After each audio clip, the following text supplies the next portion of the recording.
Good afternoon, everyone. Welcome to another casual stroll through Lord of the Rings Online. My name is Matt Elliott. I go by Scenario on the message boards, and we're here today for our final preview stream for the Legacy of Morgoth expansion pack. We just hit Bull Roarer with the first two regions, and we wanted to wrap up this series by going through the instances for for all of the regions. So with that in mind, we don't we get started. A reminder: this is a primarily world design focused stream, so we're going to be taking the look and feel. But we do have a special guest today. Our guest, On McMahal, one of our systems designers, is joining us to talk a little bit about what goes into making the instances, skills, rewards, and whatnot. So, welcome aboard. So, Howdy, good pardon to be me here.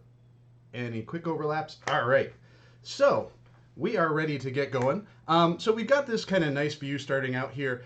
So this expansion pack comes with three instances out of the box. We've got a three-person instance in Amberol. We have a six-person instance in Kudzagin and another six-person happening in Imular. And eventually we'll have the raid space being released post-launch, which will be taking place in Uresh-Dar. So we wanted to just jump in. Like I said, normally this is a world design focused stream, but with On Mac Mahal here, we figured we would open the floor to talking about kind of broader topics of, what our goals are for creating instances, if there are any just high level thematic goals that come with developing mechanics, as well as any themes associated with how we reward the players for completing the instances. So, with that in mind, and we do, just so people are aware, instances are not the only interiors that are going to be a part of this expansion pack. There are a handful of other, story-based instances as well as just dungeon interiors associated with the landscape that you'll be able to go into and explore. Not sure we'll be able to get to those today, but we did want to take a little bit of time to talk about the instances themselves. Um, so we'll start right up with the instances, the instance in Amberol, which is the salt mine. I can never remember the names of these spaces, so you'll pardon me if I don't say anything exactly right. But here we go. I'd So pronounce welcome it to wrong if I the said the name. Ashunug, the Fane of, let's see, mouse over, the Accursed. Accursed. Uh, so this is one of the instances that I did the world design for, and one of our newer designers did the instance design for. It's available on Bolero right now. So while I walk around inside it, is there anything in particular to this instance space that you're interested in talking about on that? Yeah, so I mean, one of the things we're trying to do with each of these is tie them a little bit more, like instances in the past have, to some of the storylines in the areas. So we're really happy, or I've been really happy to get to work with both multiple world designers and multiple content designers on these spaces. The designers who are working on these instances are also working on like the quests in these regions. So hopefully, I know that players have been into this instance and into Amber Rule on beta, but hopefully, as you're playing through this organically on live, also it feels very much a part of the storyline of this zone. Yeah, that was one of the things that I think we wanted to come back to was, having instant spaces dovetail into the storylines of the regions that we're building. When with the launch of the game, we had places like the Great Barrow and the Red Swamp that kind of acted as the capstone experience for a region before you're ready to move on. And I know that was something that Orion in particular was very excited to bring back to um, bring back to this expansion pack. It's always interesting building these spaces too because as a world designer, I have a very different sense of space compared to the designers that are working on them. It's a very difficult balance to like build a space that feels good to me visually, but is not too big or too small or too complex for what the instance designers want to do in these spaces. Yeah, a lot of that first order instance feedback tends to be like, oh, if there's anything in the room, we'll find a way to get a boss caught on it and exploit the mechanics that way. So it's Don't a mind me it's a while I jump constant up on struggle. these crystals. Yeah. um, yeah, and I think instance spaces always end up being kind of a different beast when it comes to developing developing a release, because usually the world design team is the first team that's like boots on the ground when it comes to building out a landscape update. But with instance updates, we often really lean on the content team and the game systems team to be the first people thinking about and constructing the instances, at least from the paper design standpoint. And I'm really excited about how these spaces thematically connect to some of the fights. I want to do my best to answer questions and sort of talk about some of this stuff without spoiling too many of these things. But partly that's just because for me it's been really cool to see these spaces come to life. I mean, for me being like completely on the other side of the fence compared to scenario, it's a lot of fun to have this paper concept of a list of skills and things that are related to this space, and then to actually get into it and see spooky hallways and this big scorpion altar and stuff. It's like it's very exciting for me to see it. Well, and one of the things too that's interesting is usually when we're building landscape, we just kind of do our thing, and as we're building, we're working with our content folks and systems folks, saying like, oh, this is a cool place for this is a cool place for that. And for us it's a really different experience, because now like we're not the ones kind of spearheading the design and direction of the space, and often it's really up to us to find the spaces on the fringes of an encounter where we can add the character, as opposed to on landscape where it's like the character of the space is front and center right in the middle of everything. And Since this especially is too, live, like oh, sorry, go ahead. I was just gonna say, when we get to this point, like there's a lot that I can say about this instance because players have seen it too. But like when we get to this point, part of what's really both challenging and fun, I think, is that we get all of these different designers from different fields into the same space at the same time, and we're really working to make sure that this is like both thematically appropriate. It has the right look and feel. It has the right gameplay length. It has the right Mm-hmm. spaces that we need for different gameplay mechanics. For those of you who've gotten into that final boss room, like that room looks very different just on the surface compared to when you're in the instance running the encounter. And then the mechanics that we add into that space force you to interact with the space in a very different way. So there's a lot of both challenge and fun to be found in our various disciplines coming together at this point in the process where we can plug all the pieces in at once. Yep. Since this is live on Bull Roar right now, I don't think we have to worry too much about spoilers. There may be some like key mechanics when it comes to boss encounters that we want to avoid. But is there anything that you found while working on this space with your content designer that you were partnered with, that you're really kind of interested and excited about talking about for this instance in particular? I mean, the coolest thing about this space is the scorpions, and it's very exciting every time we get a new thing that we get to work with. And there are limitations to everything we do, but we were really excited to see how we could push the three-player instance here. So three-player instances are really challenging for us to design because we don't know, or we don't have the same sort of fixed understanding of what the player group composition is going to look like.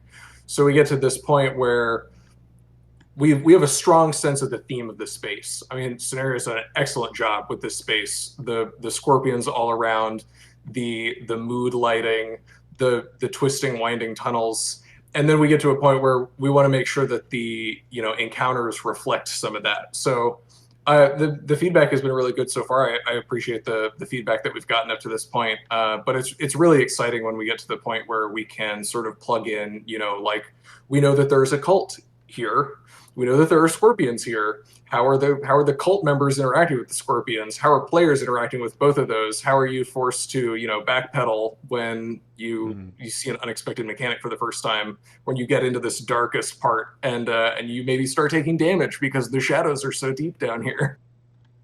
Now, one of the things that with the content designer that was working on it, and usually the breakdown between content designer and a systems designer in these spaces is the content designer kind of handles the in space logic for what's going on, and it's your role as a systems designer to handle the mechanical logic of what the mobs in the space are doing, or what effects might be flying off of them at any moment to mess with the player, right?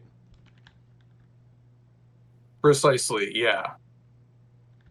And for me, like I'm just happy to be along for the ride, because often in spaces like this, while the look and feel is certainly important for selling the character of a space, what the space is often matters a bit less in comparison to what is happening in the space.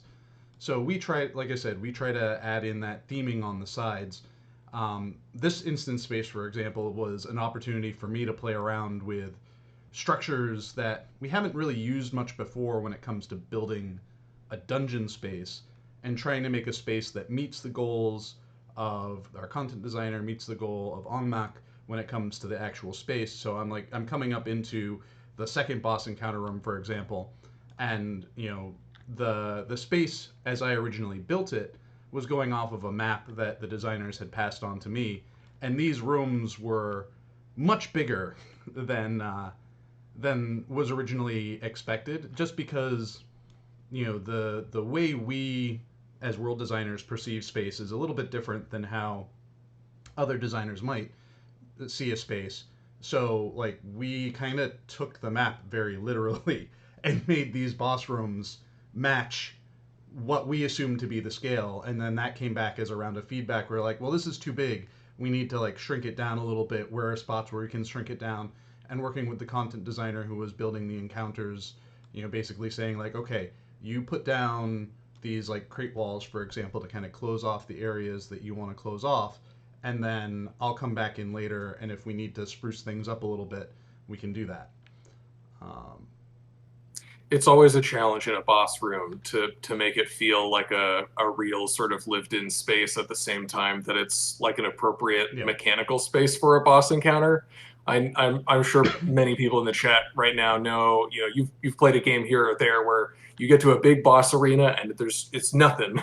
Because for us mechanically, we want a boss arena to be like a flat surface with nothing going on, but we're also trying yeah. to tell this whole story with it too, right? Like you've got mobs in here that are milling about that are, theoretically here doing things that are entirely outside of your story as the hero character. So Yeah, that is certainly something that makes me as a world designer and artist a little sad, is when I'm told to make a 40 by 40 arena, but make it completely flat so that our pathing and effects don't do weird things.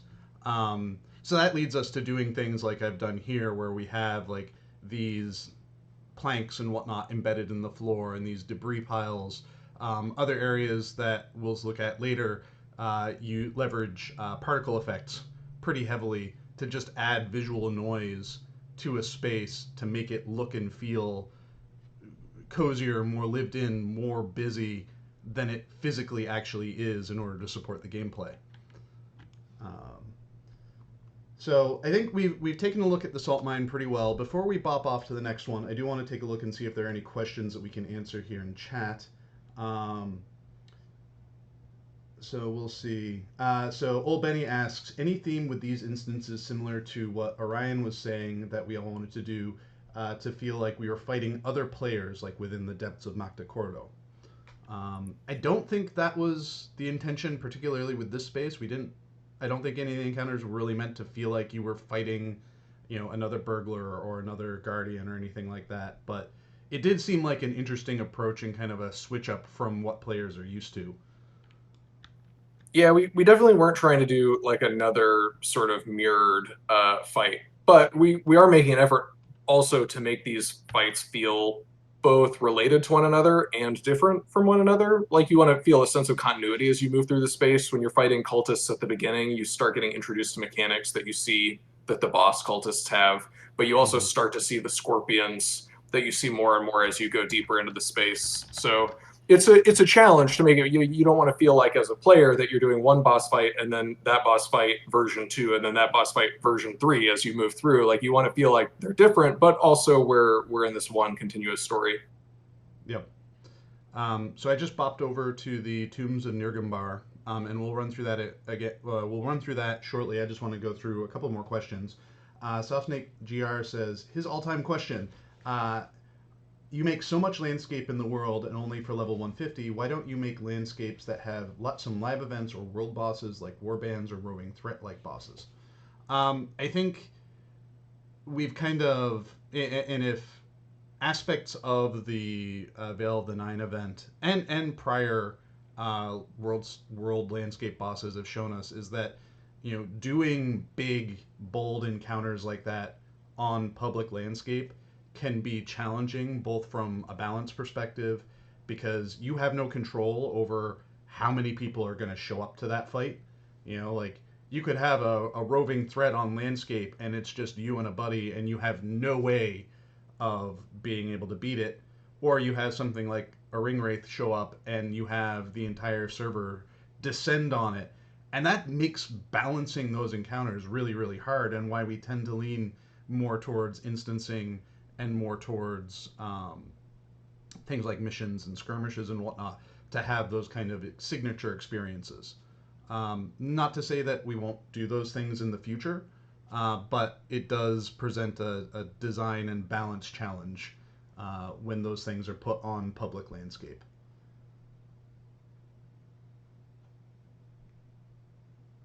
All right, we have someone saying it kind of reminds me of ancient Egypt. Certainly, some themes kind of similar to those regions can be found throughout everything we're doing in this area. We have a question from Drew, or a comment from Druid's Fire saying, "We need those crawling scorpions as house deco. Imagine the spooky themed houses with that." Decals are actually something that are kind of hard to do as deco items because they kind of project and bake themselves onto the surface that they're on. So there may be a static version of that we could produce sometime, but sadly it is not going to be available for the launch of things. Druid's Fire also asks, was the content designer for the instance the same as the one who did the heavy lifting for the zone as a whole? No, it was actually two separate people. Usually when we come to a space like this and start working on our landscape plan and our instance plan, people can kind of decide what they want to work on. And the person who was doing the lion's share of the content work for Amberol opted to just do the content work for Amberol, and one of our other designers who is very interested in instances decided to take up the instance for the region.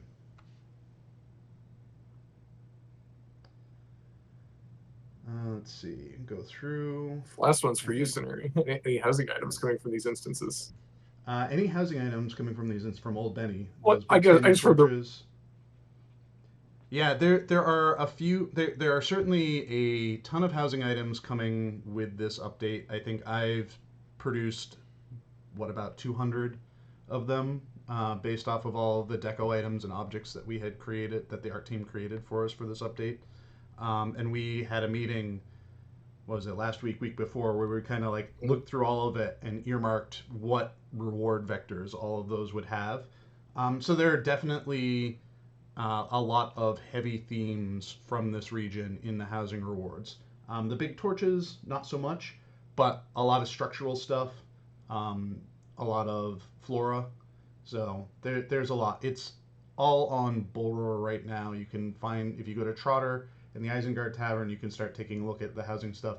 And I know Yao Deco de Milieu already has a preview up for those items too. There was also a question about balance. To clarify, this is the first Bull Roar that the Amber Rule 3-player instance has been up, so there are definitely a few things that need to be tuned about that instance. Boss 2 in particular is there's more outgoing damage than there should be from those bosses. Yeah, that's one of the fun things about Bull Roar is it's a beta environment, or sometimes depending on where we're at, it can even be an alpha environment, and so we hope for things to be working perfectly, but we expect to get bugs.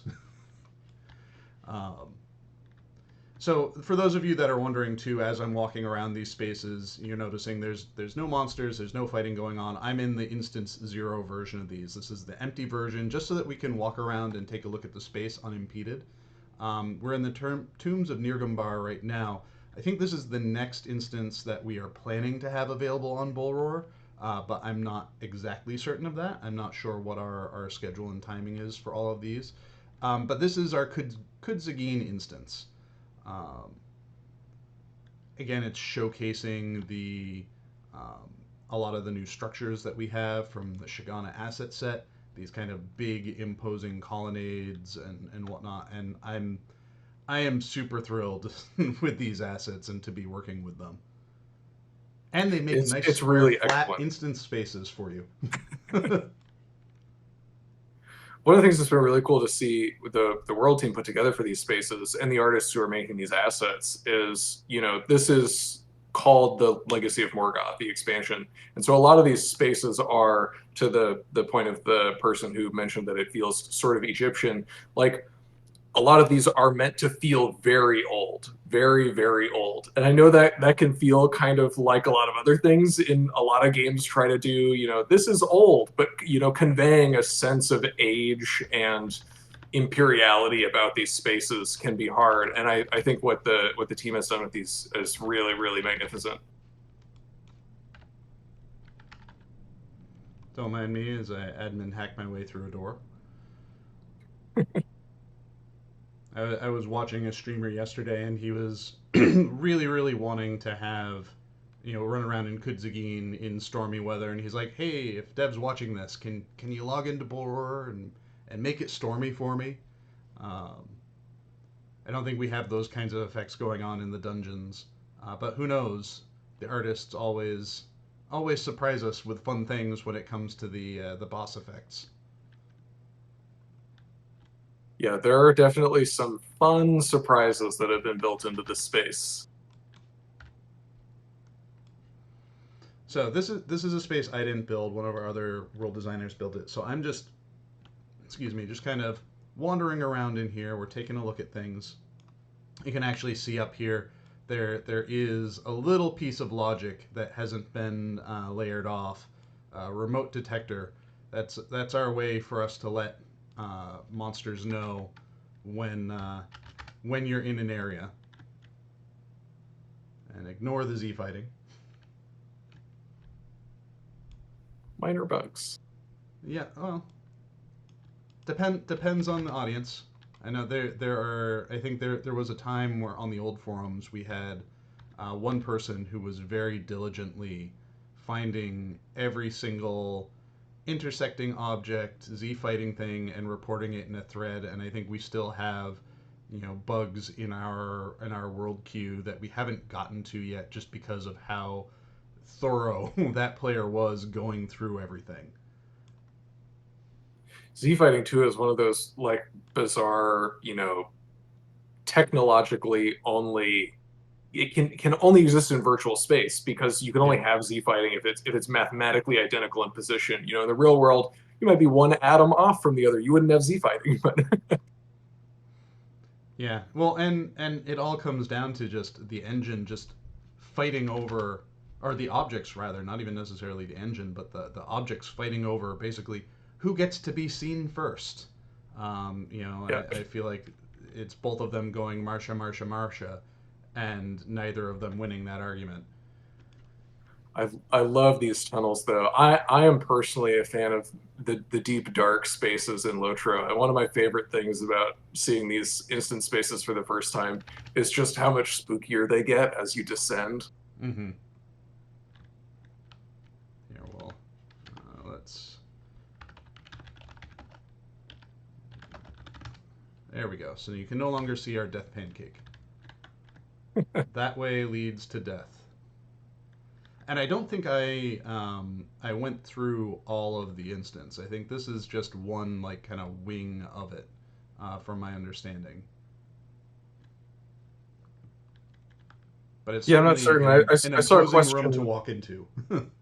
There was a question in chat about whether or not the space is non-linear. My understanding is that the space is more or less linear, but like many of the spaces in the game, it's meant to imply more nonlinearity than exists.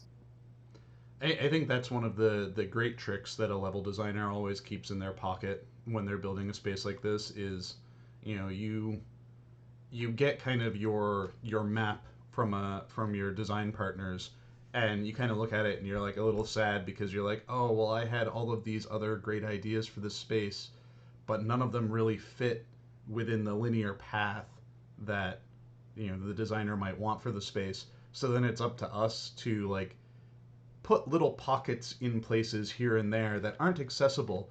Things like this up here where you've got this sarcophagus up high that's in an inaccessible area, but it helps the world designer, the artists, tell the story of the space in a way that doesn't impact the gameplay of the space. Let's speed up my movement a little bit. All right. Any other questions? I know there were some questions about class stuff.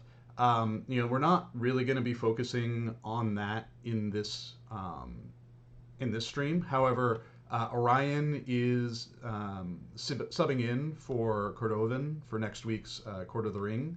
So or this week's Court of the Ring, sorry.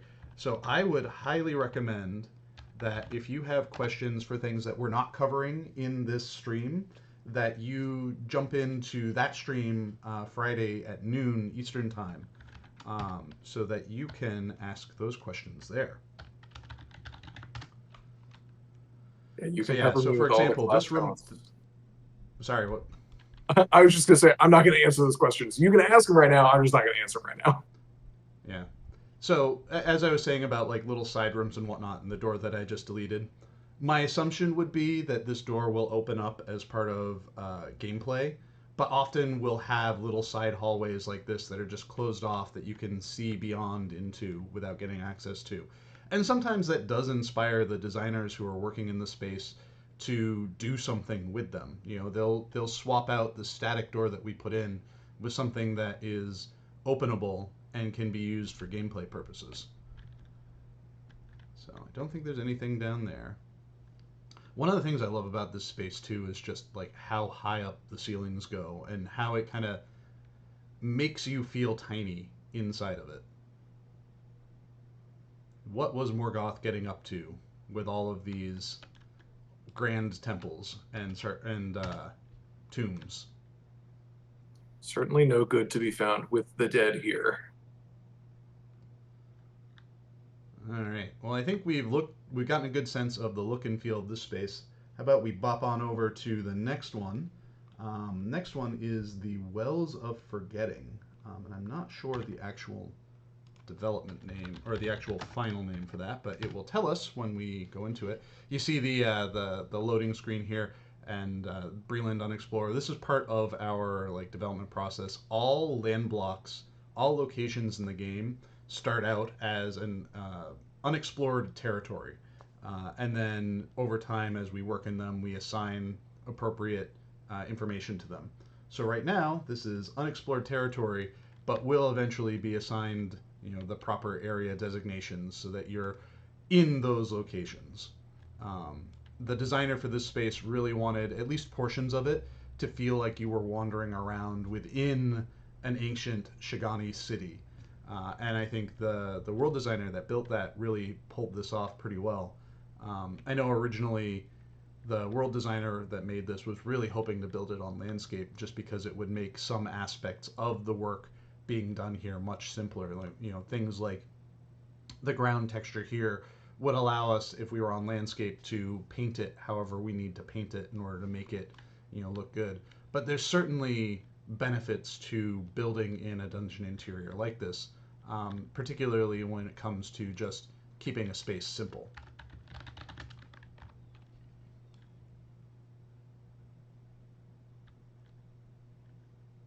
But again, this is another just like it feels cool and imposing where you're walking in here and there are these tall structures. I know this instance in particular was one where there was a lot of kind of rich conversation about what the designer of the space wanted to do with some of the boss encounters. And I think they're certainly going to be reminiscent of one of our Gundabad experiences as well. Without avoiding, or while avoiding the spoiler stuff, was there anything with this space in particular that you were like really excited about with the ideas from the designer? I haven't actually seen this space since it was basically white boxed, so I'm kind of just enjoying this ride, seeing it, much more polished with the various deco. I'm really excited about a couple of the mechanics in this space. The boss fights in here, um, we had some concerns early on that they might have been a little bit too involved for the time that we had available to us, but I think we've got things pretty well in and hooked up at this point. So I'm really excited to see players experience this. This is one of these like there's a really interesting story found in this space, and we're doing our best to convey that story through the mechanics of the bosses and how players are interacting with the bosses and the boss environments. Yeah, this space is one core dungeon with a handful of interesting supporting spaces that you'll go into as part of the mechanics in the space. I'm not going to go to those little portions because again, much like on Mac, I want to not spoil things. Once this is available on Bullroar, certainly the cat will be out of the bag. But for the time being, I think this space serves really well as just kind of an interesting statement on just the different approaches that designers can take using the same kinds of assets, right? Like we went from the tombs of Nirgambar, which were these big, imposing tomb structures, to building a city basically using the same assets. And that really speaks to just like the flexibility that our artists provide us with the assets that they give us. You gotta Yeah, watch even out for simple those things like sparks. changing the colors of the lights in these rooms and some of the other decoration around them makes them feel very, very different. It's Yep. wild. So Old Benny asks, is there a good amount of exploration and/or Slayer deeds for these instances? Has there been? I've been fairly divorced from the deed planning for the instance spaces. Usually, I'm pretty on top of them for the landscape. But I know deeds are a big part of kind of the advancement path through instances. Um, do you know much about what the deed plans are for all of these instance Yeah, spaces? I would expect the normal amount. One of the sort of stretch goals that we have penciled in is that we would always love to have more interesting deeds, especially in instance spaces. The challenge is that a lot of times, even something that is simple to understand, simple on paper, it can be very, very complicated to set that up in a space. So if it's just for a deed that's kind of for flavor, that tends to be, one of the first things that gets cut when we get into crunch time and we just don't have the bandwidth to do that sort of flavorful stuff. So I would expect the normal deeds. They've got, standard instance deeds, meta deed, the things that you're used to that are kind of the usual. But I wouldn't expect too much on top of that. So Mario Justum asks, while designing instances, do you have to be much more conscious about the amount of unique assets, textures, etc. for performance reasons versus landscape? Is it a big consideration or not much different from landscape? I think there are very different considerations. From the world perspective, lighting takes a much greater effort for us in dungeon spaces because they're generally tighter spaces. We need to make sure there's good visibility all around. And just having like a single light in a space doesn't do a good enough job of portraying the character of the space. So lighting is often something that like we'll do our first pass on it and then we'll check our light influence counts and we're like, "Oh, this thing has 15 lights on it. That's going to make for an angry asset and we have to fix that." I think in dungeon spaces we do get some benefits from better performance in terms of visibility culling, as well as just the amount of stuff that is loaded in general is less when you're in a dungeon space than when you're on landscape. When you're in dungeon space, The only land block that space cares about is the one you're in. When you're on landscape, you have to load all of the stuff in the surrounding loaded land blocks, as well as anything that might be in far view, all of the sky data, like all of that stuff. So there's a much smaller set of assets that you have to worry about. I think in instance spaces, and Mac and I were talking a little bit about this before going on camera. Instance spaces, sometimes I think it can be a little bit easier to accidentally create mechanics and effects and whatnot that can be unperformant in like an instance than on landscape, just because our ambitions on landscape are not as intense as they are in an instance space. So I think we lean more towards trying to be careful about the mechanical performance in dungeon spaces than we are about the fidelity, the art performance. Yeah, every game is different. Every game engine is different. And, at the end of the day, this is binary running on your computer at a certain level. So it might be easy to say like I was having this conversation with a designer in this space even a couple of weeks ago. There was a mechanic that we had talked about that was pretty straightforward. But when I got to the point where I was actually implementing these skills and mechanics, I realized, oh, totally skipped over the fact that the detection was a negative.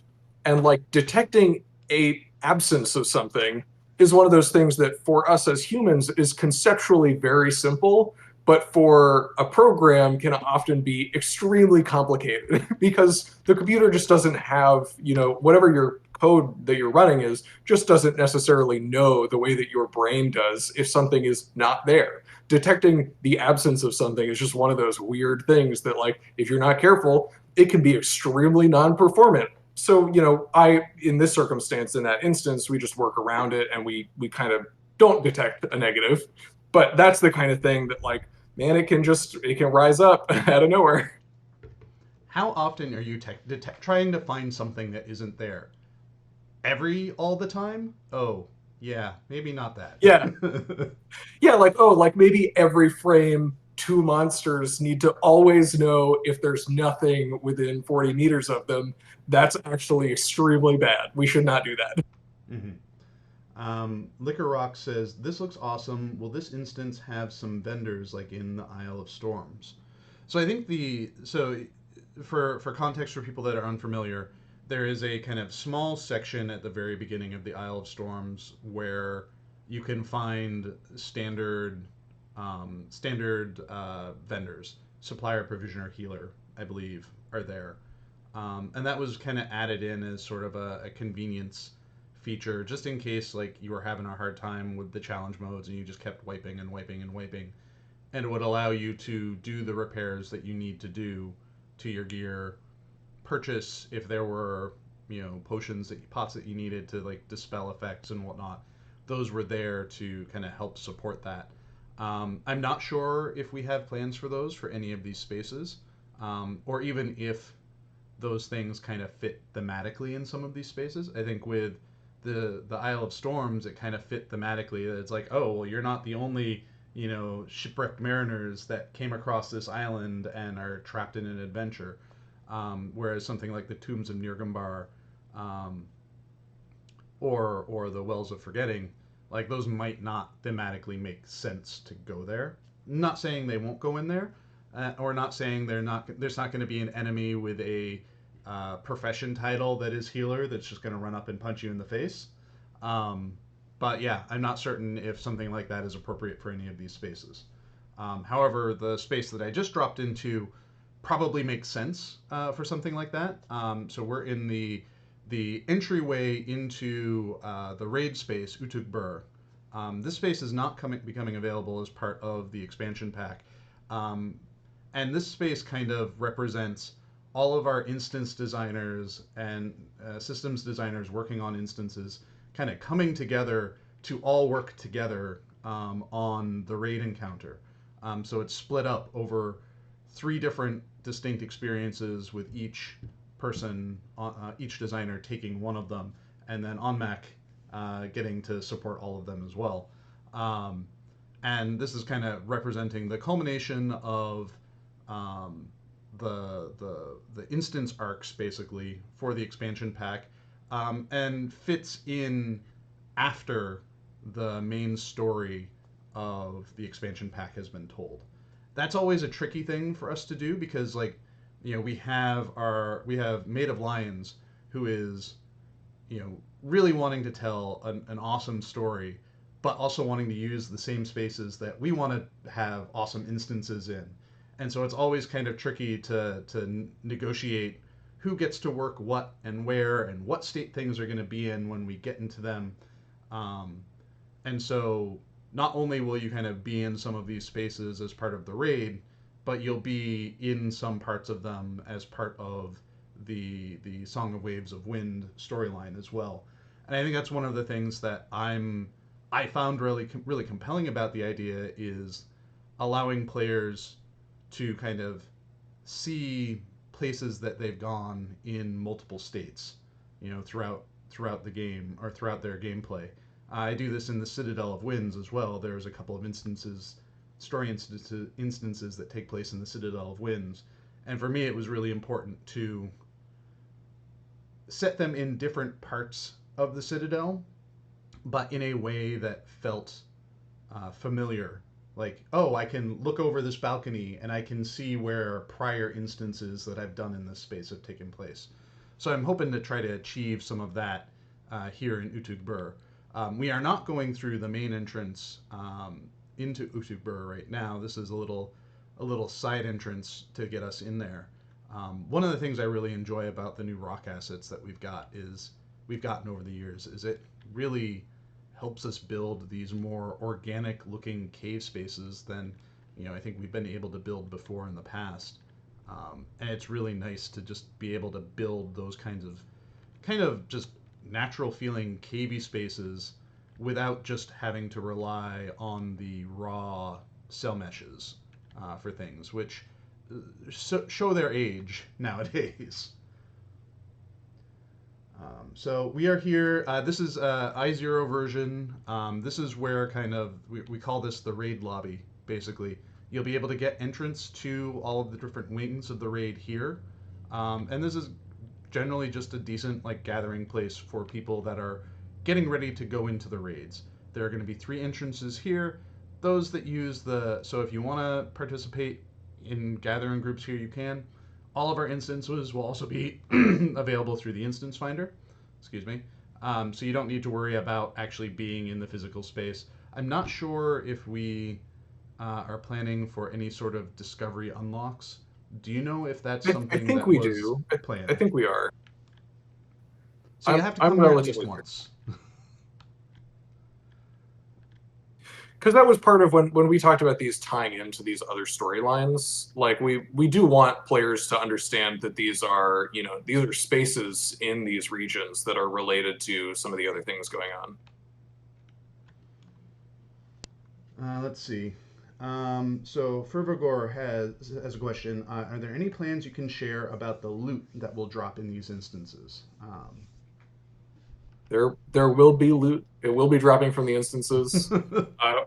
I'll be hitting basically all of your equipment slots from one or another place. There's not a lot more that I can say beyond that, other than loot is one of those weird things. Like it motivates you to play these, but it's also not often the most exciting thing. So for me, the goal with loot is to have a good enough distribution that a lot of players feel like when you run these instances, you're getting things that are worthwhile and that you want to run all of these instances. So that's pretty much my goal with the itemization here. And I can always make you more housing items. If you need more, I can make you more housing items.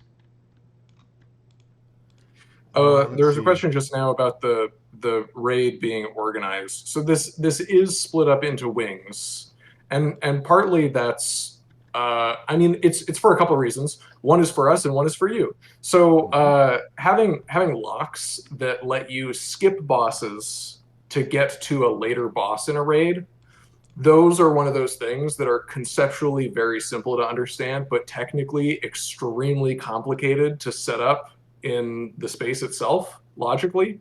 So splitting it up into wings eases a lot of that pressure on us. So if you as players want to say, we want to go do this part of the raid, it's just its own wing, as opposed to having some convoluted weekly lock quest structure set up for it. And it definitely makes it easier for me to build it and for the individual designers to work in it if we all don't have to fight over working in the same space. I think that's something that has been challenging in the past when we've had these more collaborative instance spaces where more than one instance designer is working on them is you really, on those spaces you really had to kind of like barter with your coworkers for time in those spaces. And when you're especially when you're in a development cycle like we're in right now where everyone's just kind of like working fast to get things done, that little like pause of can I work in this today, oh no I have to wait until tomorrow to work on this, can actually really slow down the implementation process for a lot of things. It slows down iteration, it slows down ability to even just get stuff in. um, so building these out as wings, it gives each designer a space that they can work in without having to worry about interrupting the work of other players or other people.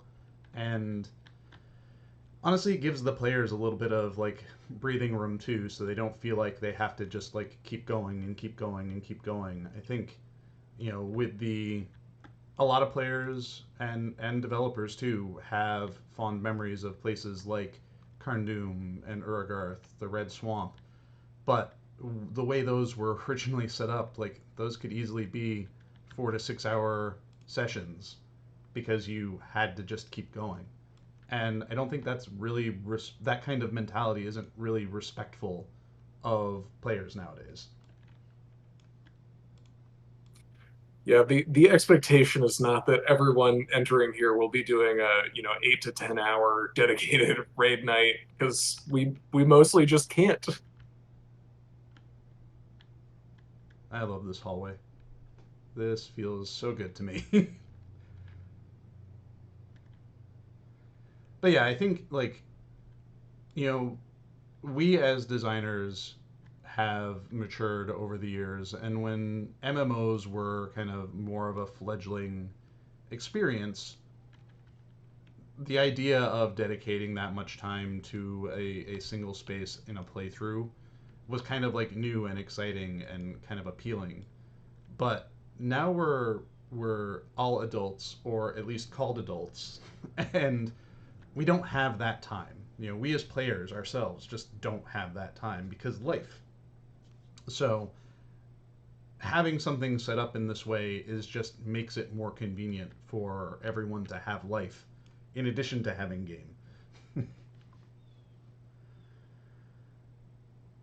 Yeah, it's a really difficult balance to walk, especially too. I mean, I'm doing my best to make sure that, like we were talking about the itemization earlier, that you don't feel squeezed by that, but you do feel like there are things that you want to reach for, because ultimately, like, what we want out of these spaces is for you to enjoy playing in them and for you to want to play in them as much as possible, because it's fun, but it should be fun.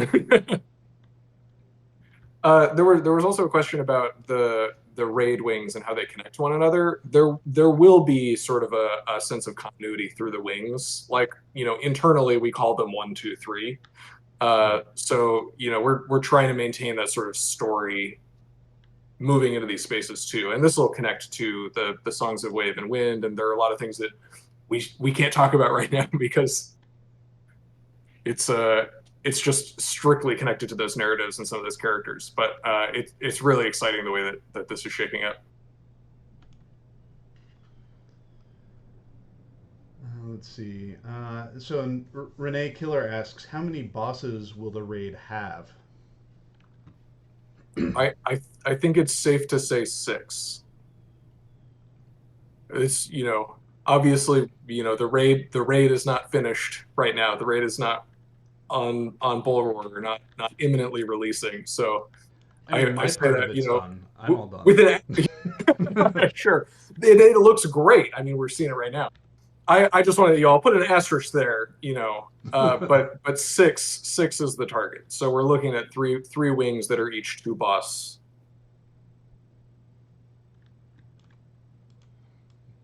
All right, and we're in here in the final space. So there's also, we're working with assets. When we build spaces like this, we often work with the assets that we have. So, for example, directly in front of me, this is a placeholder asset, which is going to be getting some unique art. We've already seen it from the artists. And that will anchor, the back of the room and kind of act as the focal point for the space. One of the things that is really nice about working with a project that has such a volume of assets is while we may not always have the exact assets we need, we often have close enough assets, like the Fane to Sauron here. We often have close enough assets that we can use to sub in to kind of evoke the look and feel of what we're going for, and then we'll work with our artists to be like, this is the space that this thing goes. Here are the dimensions for it. Here's what it's supposed to look like. Um, do your awesome thing, artists, and make something cool and creepy and spectacular to go here. And I think the artist that was working on it nailed the cool and creepy and spectacular and kind of. I think the artist was like looking up Escher and non-Euclidean artwork when it came to coming up with the focal piece for this room, and he was having a blast doing it. All right. Let's see if the so does the final boss have his own wing from Perks of 115? That's kind of where we're at right now. This interior space is intended for the final boss of the instance, the raid set. So this is where you'll have those encounters. We're not gonna speak specifically to who those bosses are or what those bosses are right now, just because we don't want to spoil anything. Because there's a lot of story tied into these, as On Mac had mentioned. So it's better safe than sorry on that front. Uh, all right, so we've got a few minutes left. Is there anything else on Mac that you wanted to talk about in regards to these instances, or any spaces that you're excited about for the expansion pack that I haven't gone into yet? I think I covered all of the instance spaces, but I know there are a lot of interiors. So is there anything that you would like to say to kind of wrap up the instance talk for I, this I for can this say stream? as far as the instances go, I know a lot of players were a little disappointed with the mechanics of the Umbar instances, and I will say that was largely a function of me basically doing a lot of that work on my own. And other members of the team have talked about Umbar before, but I'm really, really excited about these upcoming instances because it's been such a joy to work with both the world team and the other content designers to make some of these encounters really sing. Like some of the stuff that you've seen in the Amberul final boss fight, like that's stuff that I can't do. I simply do not have the knowledge, expertise, training to do those things. So it's really exciting for me when I can sort of work my magic on the skill side and doing some stuff with the enemy AI and then match that up with these beautiful environments that World has put together and some of these like more interesting, for lack of a better word, mechanics that are only possible when you've got a content designer who has the time to sit down and make some of these fights more interesting. Old Benny asks what your favorite boss to work on has been for this cluster. uh it involves water, but I'm going to hold it close to my chest right now. Fair enough. Fair enough. There was a question from Grodin that says, "Will Adso ever finish building his inn? Poor Hobbit has been working on it for 17 years." One of the things when we did King's Gondor that I really lobbied for was to have Adso make his way down to help with the restoration of Gondor. Adso and Thornley. both of them, I wanted them to come down and help out with that, purely for the comedy of it would delay them both more back at home. um, Little Redhead says, "Further adventures of Adso, please." Um, I know there was some talk about doing more further adventures stuff. I think we were hoping to do some this year, but those kind of fell off our plate because of other priorities. I know further adventures give particularly our content designers an opportunity to kind of dive into stories of characters that they're excited about delving into more, and I think they're great opportunities for that. So whenever those opportunities come up, I know, much like for me, whenever I have the chance to build a fill in the gaps region, I jump on it with gusto. Um, the the content designers, a number of them, really like chomping at the bit to do more further adventures content when they have the time to do it. Um, Edith Eldora says, "More Tales of Yore, too, please." The tricky thing with Tales of Yore is, unlike a further adventure, which can be just a series of instances. Well, I shouldn't say just a series of instances because there's a lot of work that's associated with them. Um, Building a series of story instances like that is a much smaller effort and requires fewer people than building a whole new region, whether it's whole cloth new region or Tales of Yore. Um, and so those, we really have to be intentional about where they fit into our schedule and have to have a good reason to bring them in, to make them. We've got such a giant whiteboard. I mean, like all of us as individual designers have basically whiteboards of lists of things that we would love to do.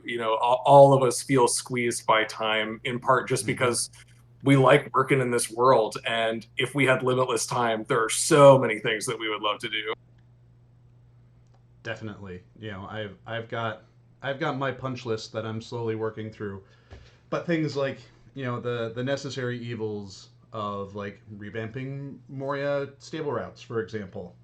That's gonna take up some time. But luckily, once we hit the launch of the expansion pack, there's a gap of time, usually during the holiday season, where we're all kind of taking a breather, winding down, enjoying our holidays, but also having a little bit of room to kind of tackle those side projects that we're interested in.